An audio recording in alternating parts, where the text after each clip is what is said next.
Android 7.0 was just released for Samsung phones, even though it was officially released by Google back in August. That was quite a long time ago, but let's go see what features we have to get excited about. The first major change that you should notice pretty quickly is the notification and option dropdown. With a single swipe from the top, you'll notice that it is completely different from Android 6.0. From here, you'll see your quick settings as well as your notifications grouped nicely. You can swipe down from here to reveal all of your settings. You can swipe left and right now to show more settings. If you tap on the setting name, it'll show more options for that particular setting. Apps can now add their own option here, which can be customized in the edit menu.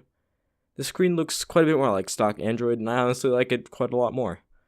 There's also quite a bit more power saving. There's a new tab and options for setting optimization.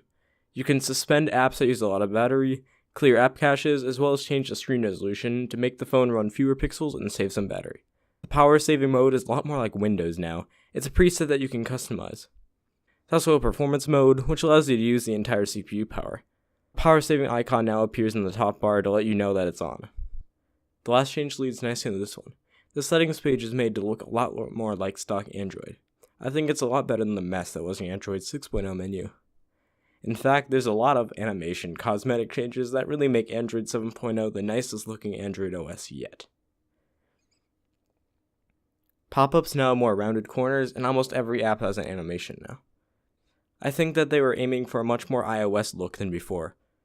The default launcher that ships with the phone is mostly unchanged. The only major change is that it is much more polished in the app drawer. The camera app is also modified quite a bit. Everything has a much more flat look.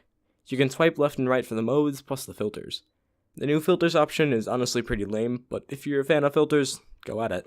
The Gallery and Files app are also restyled to make them have a much more flat look to them. Gallery also has a new Stories tab, and it feels like every app has a Stories tab at this point. In the Files app, there's a new Samsung Cloud feature that automatically syncs your photos and other data to Samsung servers. I honestly didn't trust this, so I promptly turned it off. If you're a fan of messing with your Android phone, there's a few more settings in the Developer Settings panel. These include Force Activities to be resizable, which I'll touch on later, and Force to allow apps on external, or the SD card. There's also another option for background updates, as Android do that. For background updates, you won't even need to restart, which honestly is pretty cool. Right now, only few phones support this, but I'm sure more will come in the future. There are also a lot of changes to notifications. Now notifications are grouped, so you have to ungroup them, which makes your notifications a lot more clean.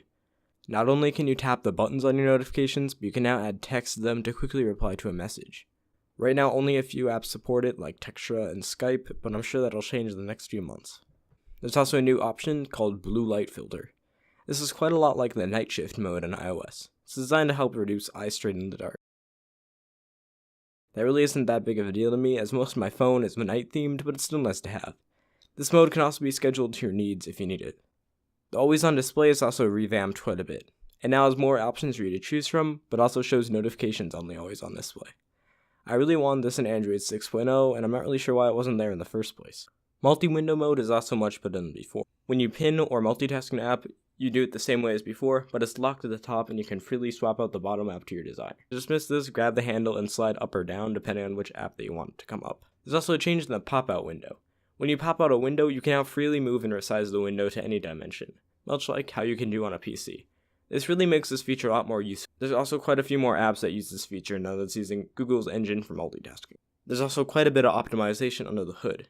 Geekbench scores were considerably higher in Android 7.0 over 6.0. The phone also runs much cooler than before while doing almost anything.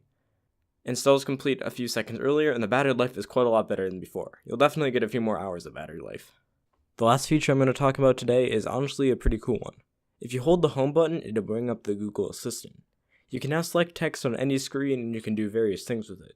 If it's a name, you can search for it on social media, or if it's a word, you can define it. It's actually pretty useful. That's about all the major features I could find. I honestly recommend Google Nougat to anyone that has a phone that'll support it. It's becoming soon on these Samsung phones on screen now, and has been released for a few of them.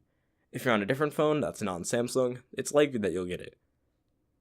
There were a few more minor things like calendar and calculator, but if I wanted those, this video would be quite a lot longer.